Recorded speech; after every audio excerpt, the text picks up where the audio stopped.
I welcome Dr. Professor Rajan Velukar. I welcome Professor Rohit Singh, Dean Academics, our Vice Chancellor, Sir Professor Dr. Rajan Velukar. I welcome Dr. Shilpi Sharma, Head of Department, School of Law. I welcome other panelists, attendees of the webinar, and I welcome Professor Dr. Jyotsna Yagnik. Let me take this opportunity to introduce introduce her to the attendees.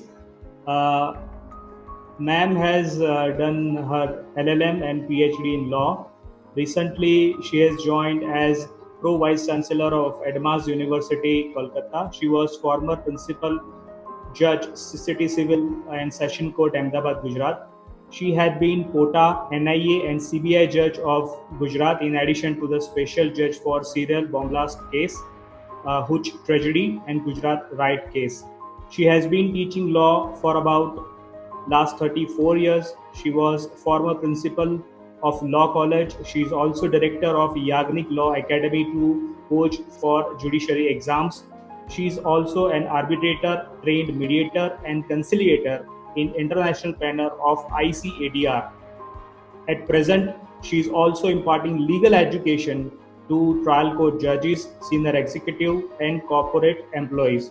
She was former adjunct professor at Institute of Law, Nirma University, and also teaching in other universities like Gujarat Forensic Science University and Raksha Shakti University, and many more. She has been keynote speaker, chief guest, and she has presented many research papers at many national and international conferences. Madam, on behalf of Law School, I extend warm welcome to you, and it would be a great benefit for all attendees and our law school and all our law school students to hear you on the subject topic of judiciary and digital learning. As you are aware, ma'am, judiciary and digital learning are very well connected nowadays, and in future it will have a greater impact on law fraternity. So I welcome you, ma'am, to grace this webinar with your words of wisdom on this particular subject matter. Welcome, Jyotsna ma'am. Good afternoon, everyone. Thank you, Professor Vishara Shukla. Very nice of you, very kind of you to have introduced me in this way. Suffice it to say that I am a teacher of law for long and has remained teacher of law. So with this, should I start or somebody else is to speak first? No, ma'am, you can start. Okay. Whatever sequence you have organized. Yes. So today, ladies and gentlemen, all the office bearers of the Oro University, a very well-known university, I must say. I have heard the name of university for long and very proud today to get myself associated with you all. Yesterday evening, while I have received a phone call from my previous student from Canada, who has shifted to Canada, I learned he had gone to do LLM at Canada. A very brilliant student and almost gold medalist in all subjects. Very brilliant. So he was just sharing with me that for entire next year, they are having to have virtual learning and not a single personal class. So think of a situation. He was just asking me, "Hey, madam, is it possible to teach law in this manner?" And what answer I have given you, I would like to share with this August gathering. Now, I was just thinking over this, that because of the COVID-19, today the situation has arisen where we have digital courts, where all hearing of the courts is being done from the distance, from the digital. Somewhere in 1840, originally, distance learning for the first time was started when Mr. Isaac was giving training to future stenographers. So he has written postcard to all his students and said that transcribe whatever paragraph I am telling you, and they have done that. That is the first noted beginning in the history of education about distance learning. Today, we can say that the distance learning, there are many universities. Nobody would have ever thought in 18th century that such universities will have to be open, full-fledged university. Now today, while learning from my previous student about Canada, I think that the distance learning has converted totally to virtual learning. Maybe because of COVID-19. Perhaps before 6 months, if somebody would have said, we would not have believed it. Now, as far as judiciary is concerned, a question arises that the manner in which the hearing of the cases take place is proper. My answer as a formal judge is yes, it is proper.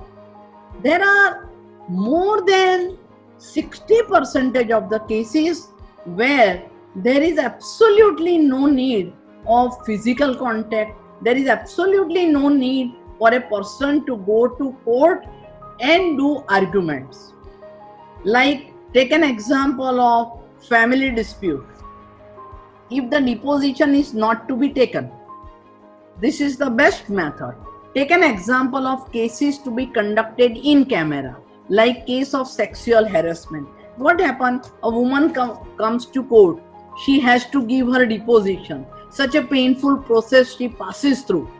So it's very painful part, full of agonies.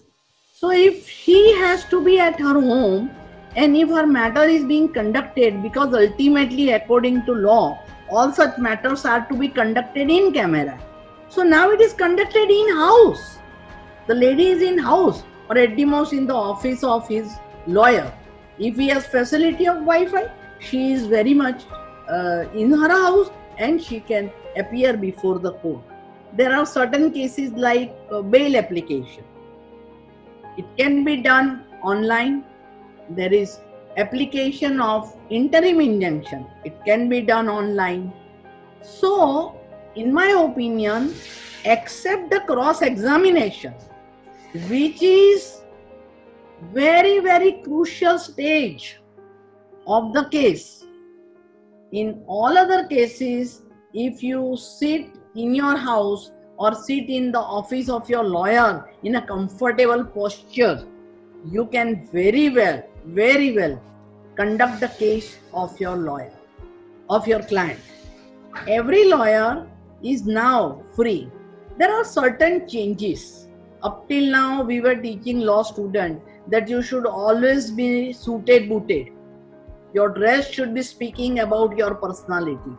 Your appearance counts. Therefore, take care of your appearance. Your shoes must be polished. You must be well dressed. Your hair must have been combed properly, and so on and so forth. Now today, hair combed properly, yes.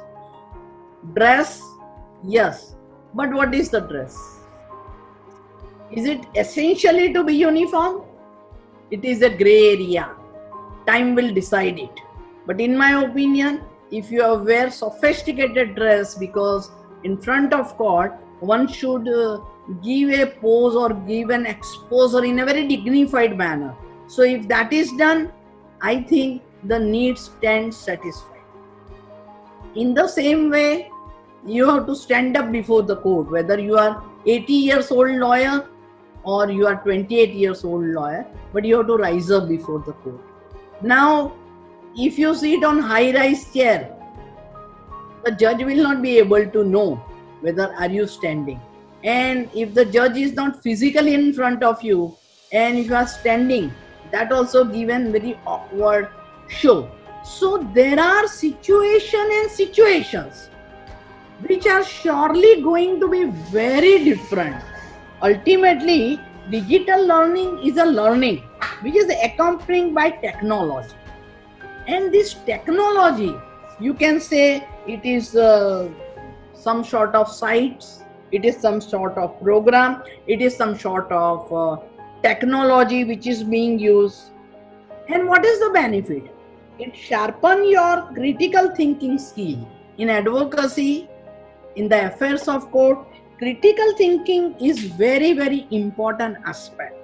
Now, digital learning in the law schools, should be such which is sharpening this caliber of critical thinking, because after all, it is the critical thinking of the respective lawyer which can articulate the case of their respective client.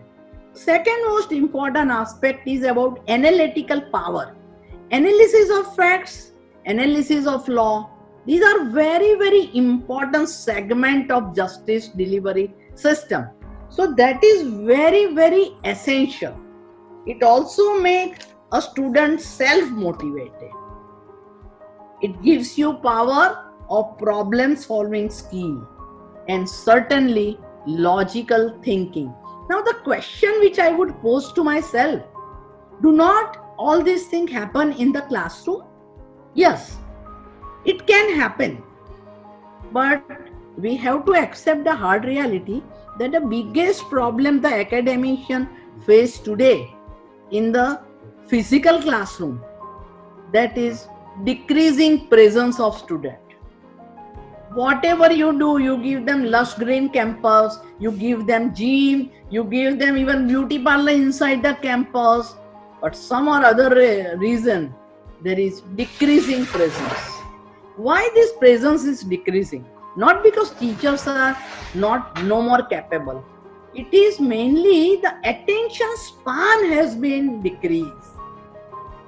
And I think digital learning maybe we are doing an experiment, maybe an answer to this issue of lessening of the attention span.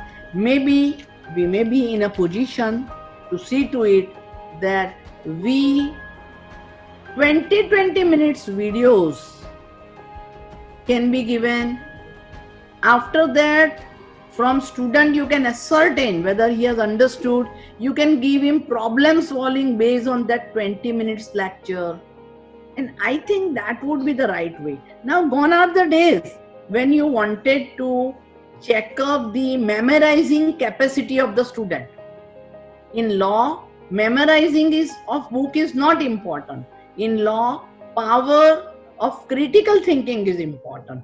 In law, analytic power is important. In law, extempore ability to find out solution to problem is very, very important.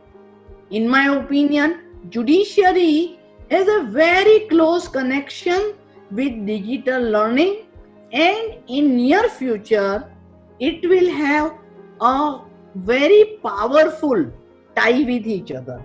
We will see that what are the challenges being faced by judiciary at present. If you look to civil justice delivery system, out of two justice delivery system, civil justice delivery system is one of the most important justice delivery system, where every day we come across some or other issue which is connected with civil justice delivery system. Now, if you do smallest business, or if you don't do, even if you are a simple citizen, you need to purchase a flat. You need to enter into or execute a contract with the building contractor. You don't do anything. You have a car. You want to take insurance. You have to enter into the contract. You don't do anything. You have to fly. You enter into the contract with the Air India company or the flight operator. So every day we closely come across contract. There are certain standard from contracts, like when I go to insurance company, whatever terms insurance company has decided, that is applicable to me. If I go to building contractor, I can say that no, I will pay you extra, I want 2 bathrooms, or I want 2 rooms with attached bathroom. You will make some internal changes. Or I have choice to have a 3-bedroom flat, 4-bedroom flat, 2-bedroom flat. So these are all my areas. But why I am emphasizing contract? I want to tell ladies and gentlemen that contract is in fact heart of our daily affairs. You are educated, non-educated, literate, illiterate, lunatic, semi-lunatic or extraordinary intelligent person. But you are bound to execute contract to live. Now therefore, let us see that where does India stand internationally. India is ranking 181 in execution of the contract. Merely doing contract may be a child's play. But the dispute arises when that contract is to be executed. When one of the parties is not willing to discharge his obligation under the contract. When such situation arises, we need help of the court. Now when we need help of the court, in our country there are people who are having phobia of court. They are afraid of going to court. Now this online court system will reduce this botheration. So execution of contract is one biggest challenge which we as a system, as a country who is looking into civil justice administration will have to answer. But while answering this, we have to remember that as far as international speed and quality of Wi-Fi is concerned, we are 128, ranking 128 in world. That means our Wi-Fi is very slow. If you want something very fast, you need to have one channel for the codes, separate channel for the code, separate radio frequency for the code. Then it can be successfully attained to. There are countries in western part of the world where there are channels of justice, where there are channels connected to court, where there are radios connected to court. We need to do this thing.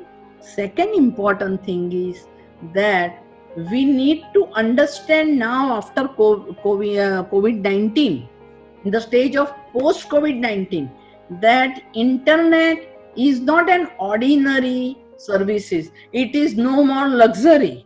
It is need of common man also. So if you want courts to be online, you need to think very carefully but firmly that now it is time when free Wi-Fi is your fundamental right. Unless free internet, free Wi-Fi is given as a fundamental right to you, I don't think we can successfully run this idea of online courts. But as I have told you, there are numerous applications: civil application, criminal application, bail application, interim injunction application, miscellaneous applications related to section 151 of CPC, maybe 482 of the CRPC, so on and so forth. All this can be conducted in the court, which can be the online court. Now it is time where we need to save our energy, save our money, save health also. Public health is the biggest challenge. For next merely 2 to 3 years, we need to take care of our health and care of our fellow countrymen. And public health is one challenging issue. Social distancing will have to be abide by, will have to be imbibed as a new culture. It's a new normal, and we have to think of that. I was reading newspaper before 2 days, Gujarati regional newspaper, wherein the interviews of the parents was published. Almost all parents have opined that we are not of the opinion to send our children, except we are assured again and again by the school authority about social distancing. Some of the mothers says, even if our child do not study for 2 years, we don't mind. We don't want to send our child. because social distancing cannot be assured. Now, on this side, school authorities is saying that we will try our best, we will maintain. Some of the mothers says it is very difficult to inculcate a culture in our small children about social distancing. At this time, I was reminded of one London judge who is my friend. She was telling that when for the first time our child at the age of 2 years go to school or go to pre-nursery, the first job we teach to our child is traffic sense. Our child of 3 years will guide parents. Don't cross. This is not our way. We have to pass from this path. All this is first of all taught in the school, where we are busy in seeing to it that they cram alphabet, A for apple. If some child will say that A for akar, the teacher will be disturbed. We live in that culture. So we want to see to it that our children have creativity, give them freedom. This is not ordinary children. These children, I was other day reading, some 8 years child has made one website for the school, 8 years old child. So this is the age where children teaches us. Children know better than teachers at times as far as technology is concerned. We have to think of slowly and gradually, carefully opening our schools. We all are interested in taking care of our economy. We want our economy to be very strengthened. We want it to be very powerful. We want good GDP. Now, one of the minister of France a day, on some other day, was giving an interview that I believe every child should go to school. Somebody asked him, how can you so think when the whole world is worrying for children? He was saying that if the children will go to school, parent will come to job, because there everyone is working. Parent is not coming on duty because child is not safe, or child will have to be taken care at home. So in a case when children are to be kept at home, we need different kind of thing. So he was of the opinion that if the children go to school, then parent will come to job. If parent will come to job, there will be production. If there will be production, there will be profit. If there is profit, economy will again come up. So he was joining children to go school to the strong economy. Look at the connection. Now, this is very thing is applicable to online court system also. That if the cases are conducted online, lot of time, energy, etc. is saved, and that can be utilized for better creative work, which will result into very strong economy of the country. So I am of the opinion that we have to think differently, we have to look differently, we have to think differently, we have to act differently. If we don't do that, there is difficulty. I am aware that under Antyodaya Yojana, there are certain house in rural area, about I was reading the figure, about 20% of house in rural areas, they have only 8 hours electricity. For 16 hours they are without electricity. 47% of the family get 12 hours of electricity. Therefore, these are the issues which will come in the way of the online course. Now, therefore, I would come to straight the digital learning, for which I'll take maybe 18 to 20 minutes, and I will end my speech so as to see to it that I can appropriately answer questions, if any, from the audience. Look here, One concept is that is this online court is something new. But let me tell you, online court is quite old. We were calling it video conferencing or e-court.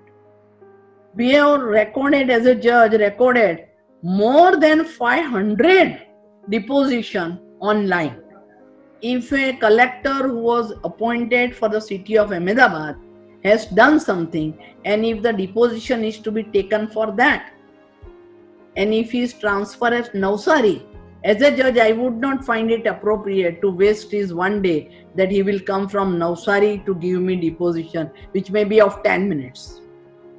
So I and other judges also used to tell him to come on video conferencing, and he used to give his deposition on video conferencing. In the same way, cases like POTA, Prevention of Terrorist Activities. Since I was also a POTA judge, I know what we used to do. We had a separate court in the prison itself. Why? Because Criminal Procedure Code section 268 requires that whenever it is essential in the interest of law and order, or whenever it is unsafe to take out particular accused from the court, the state government is given power to pass an order that such person will not be taken out of the prison, and judge will go to prison and conduct a case in the prison.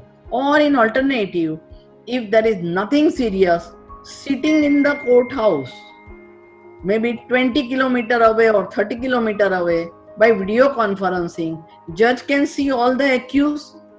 And according to criminal justice delivery system, every 14 days, the presence of the accused is to be marked, production of the accused is to be done. And that video conferencing was in lieu of physical presence.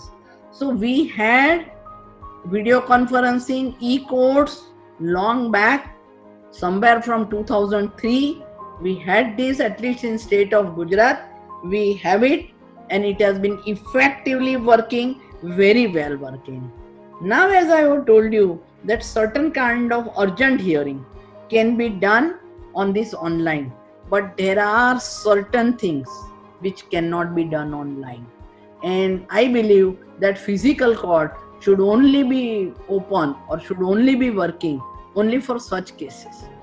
Point number one is the judge is empowered to note the demeanor of the witness, expression of the witness, body language of the witness, because man may speak something, body speaks something else, shivering of hand, looking at ceiling.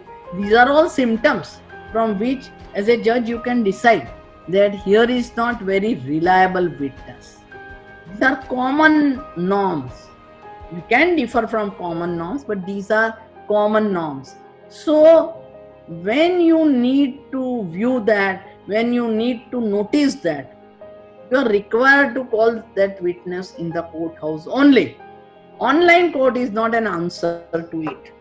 Therefore, while teaching a student now, we must teach them from different angle. Up till now, only theoretical teachers were sufficient. Since 5 years had come, we have always thought that theoretical teachers are sufficient. Now, when digital court is there, you need to have clinical education teacher.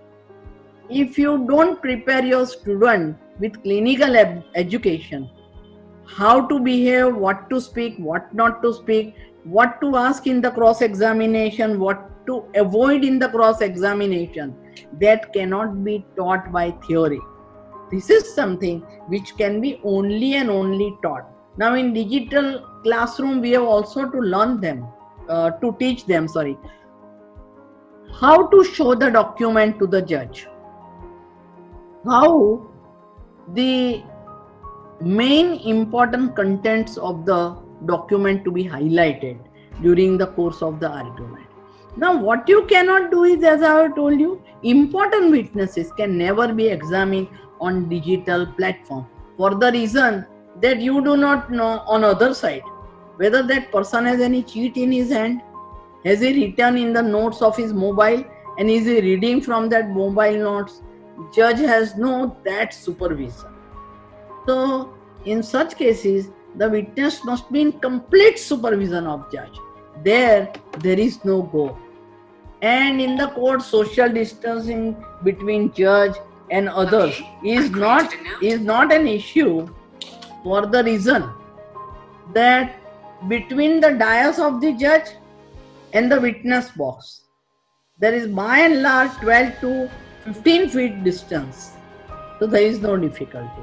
In the same way, there is good distance between lawyer. But now, in digital learning, we have to teach our student how to sit when you are talking to judge, in what manner one should speak, in what way one should do, what should be the dressing, what are the requisites, what will be the protocols, how the things will be submitted, what should be your posture of sitting, how to respect other side lawyer online, how to show the document to the court online, how to operate the digital platform.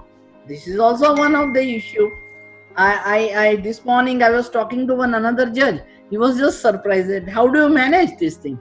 They say we even don't know how to do email. So we have very learned personalities with us, around us, but they do not know how to do SMS, how to do email, how to operate digital platform. So these are all the things which not only we have to teach our student, we ourselves are required to learn it. Sometimes you have to answer the queries of the judge. How to do that? These are all the new things which will be new normals in our teaching.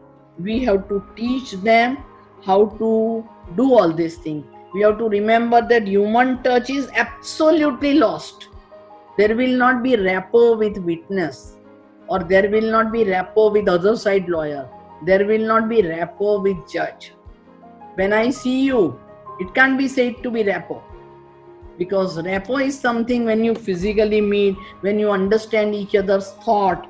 So by and large, online platform matters are at times disposed of very fast. There will be rationing of minutes now. Up till now, lawyers are accustomed to argue for hours together. But on digital platform, the judges will start saying that within half an hour, within an hour, etc. So we have to be ready with that kind of things also. For arguments, as I have told you, best are civil cases, urgent hearing, miscellaneous application, bail application, small orders, civil appeal, criminal appeal. Even mediation is mandatory now, and that mediation also can happily done online. Of course, digital world will have more and more invention. We will, in a short future from now, we will learn many new things.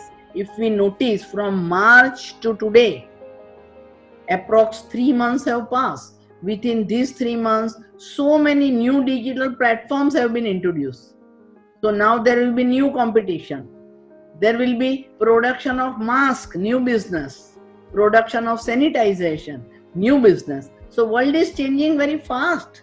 As such, transformation, conversation is the rule of law, is the law of the nature, and we have to be ready for that. The last item for 2 minutes is about filing. Now the cases also will have to be done e-filing. There we have to take care that there should not be any filing by robot. Otherwise it will create a great problem. When you say that it is e-filing, it can be by robot also. So we have to review, revisit our procedures. New procedure will have to develop to do e-filing of the case, and we have to see to it that requisite of administration of justice is perfectly maintained. The days have come at the cost of repetition. Wi-Fi should be made a fundamental right. Every citizen must have access to Wi-Fi in respective of their economical capacity. higher bandwidth is required for the justice channel which I have proposed, and preservation of record and proceedings which is filed online is again a big challenge which all the judiciary will have to make.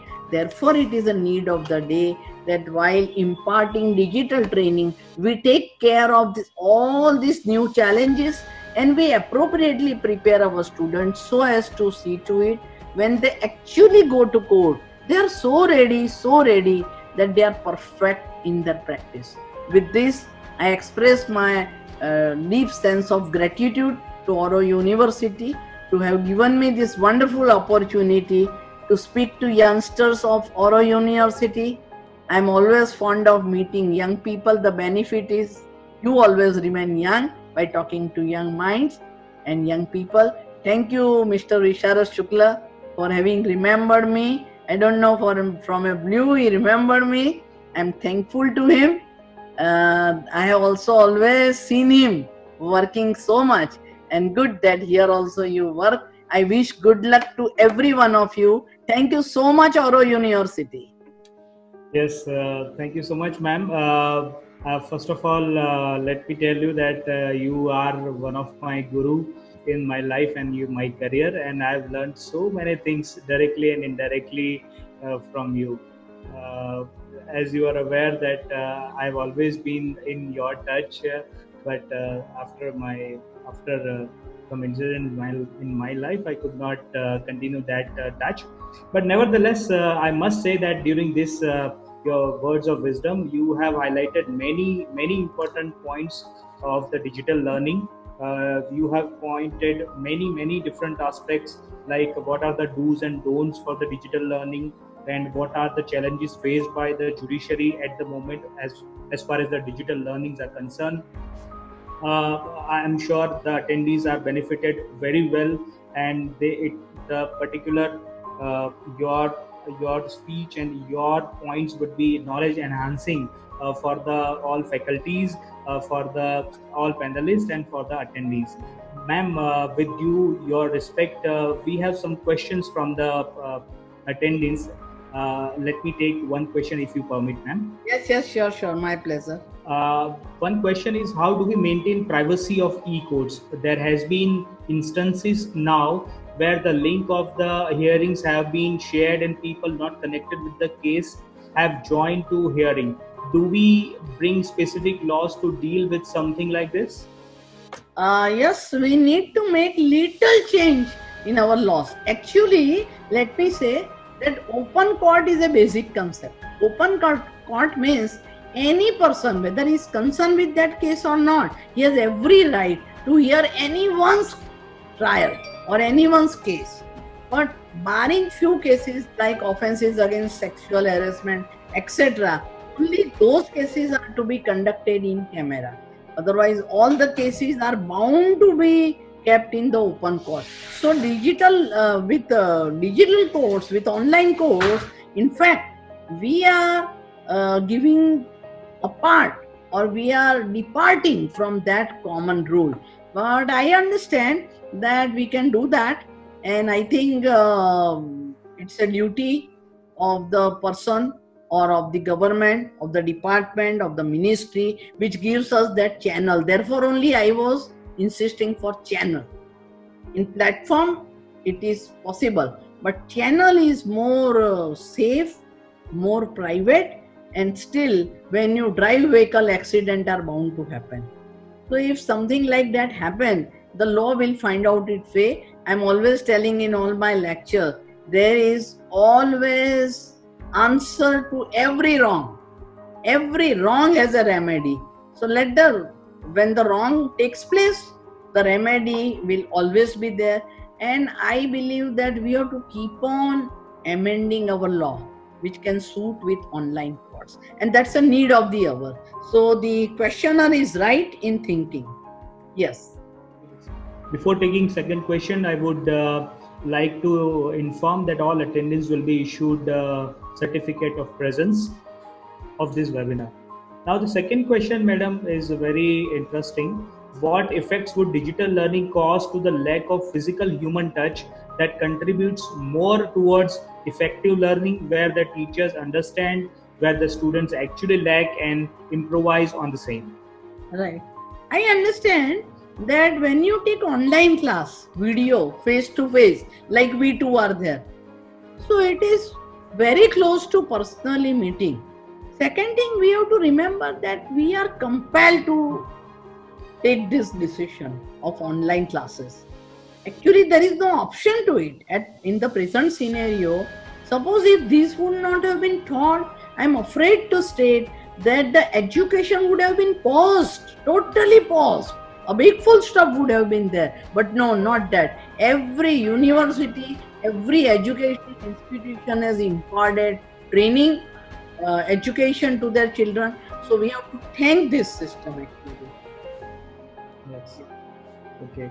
Another question is, ma'am, extempore or application of mind in problem solving when becomes equally significant for budding lawyers. How digital learning would address such issues? Let me read the question, or would you repeat it? Yes, I will. I'm repeating. Extempore or application of mind in problem solving when becomes equally significant for budding lawyers. How digital learning would address this issue? Digital learning will not come in our way. Digital learning rather opens more scopes for us. Actually, it is providing us more websites, more technology, more source of information. Previously, you were depending on PPT or some notes given by your teacher. Today, the whole world is yours. So, actually, the scope of learning has widened. So, we, as a student, we are benefited because we have more input, more learning. So, that way, I think we are benefited. And ma'am, the same attendee has second question, that interpersonal relations that also plays a crucial role in various levels in legal profession.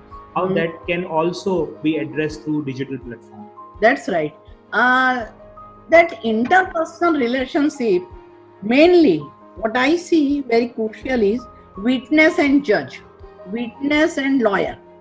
Therefore, I suggested that whenever the deposition is to be recorded, one must go to physical court. There is no option of physical court. But when lawyer has to argue, lawyer does not argue based on interpersonal relationship. He puts law point before the court. He articulates his issues. He articulates his problems, his questions. Therefore, actually, the person who is a lawyer, he has to address the court. And he is finding it more facilitating, more easy, more comfortable. If you ask any lawyer, particularly senior lawyers who are very busy, they are so happy for this thing. So that depends. Yes. Another question is, can we look at the legal service centers at the panchayat levels where people can come and attend digital courts to avoid the problem of facilities at home? Legal services not only at panchayat level, it is also at taluk level, and now APJ Abdul Kalam sir has inaugurated legal service which is known as Mobile Rath. That is, justice at doorstep concept has been started. So nowadays, legal services authorities send a big van with conciliators, with the mediators to the respective village, and if there is any issue, any quarrel, any dispute among the villager, it is being solved there, like previously it was done before the age of Krishna, or in the age of Krishna. What we were doing, sitting below the banyan tree, we were resolving the issue. Actually, that is being done, and that credit goes to APJ Abdul Kalam, who has given this idea that justice should be at the doorstep. One should not go out of his door to seek justice, and that is being done by the legal. So legal services has widened its scope. But now, if we see that taluka level is also facilitated with digital communication, it will be the biggest gift of India to Indians. And I am at least looking forward for that day. Yes. We are taking only few questions. One of is, what will be petitioner emotional exploration for which he or she would expect to fulfill from advocate who are claiming all deserved rights? Right. Light on this. Right. Now, this emotional thing, that is attachment with one's lawyer. What a litigant tells to his or her lawyer, that I think the questioner wanted to focus on that tie. Let me tell you, that tie has strengthened. The litigant can go to the lawyer's office, and from the lawyer's office generally this hearing is being done. So litigant is in more comfortable position. He can sit very close to his lawyer. He can give cheat to his lawyer while the arguments is going on. Previously, when the lawyer was arguing with the judge, the litigant is supposed to be 5-6 feet away from his lawyer, and it was difficult to in between communicate to his lawyer. Now it is rather easy. So the office of the lawyer has become semi-court. So rather that way, that emotional tie has strengthened. And I don't think with digital courts or with online courts, this tie is disturbed in any manner. It is rather strengthened. Okay. We are taking last question. The question is, ma'am, how will the judgment will impact? Because as you told that the documentation will have a difference, the physical appearance will have a difference, the judge and the role of advocate would be at a different level, and the particular persons will have the priorities will change from. Correct. So how will it impact the judgment for post judgment? Actually, fair trial is the principle, and that is duly taken care of in online court. Now, when I have to announce or pronounce or declare judgment, that's a very crucial moment where all parties are fully involved. Now, as an arbitrator, before 3 days only, I have pronounced my judgment. I have taken all consult online, pronounced my judgment, and immediately after that, I send them scanned certified e-copies. Now, in civil cause, it can be done, but the questioner is right. When it is a sessions case, when it is a criminal case, when the accused will require to be sent from there only straight to jail, there physical hearing is made. So criminal case, I am afraid at the trial court we will not be able to embrace it, but in civil case it is more than easy, I tell you, more than easy. So it can be done in civil case, but I don't think it will be done in the trial court, but in appeal it can be done again. Yes. Right. Thank you so much, ma'am. Before proposing a vote of thanks, anyone's question is left out, I will answer in one line, but the person should not feel that my question has not been. Ms. Bhavna Mashru has already asked a question, and every question has been properly and very well answered from your end, ma'am. Okay. Before proposing vote of thanks, I would request all attendees to fill up the Google form link which is sent by our IT team, so that e-certificates can be generated very fast, and all informations which is required within that Google form is required to be fulfilled.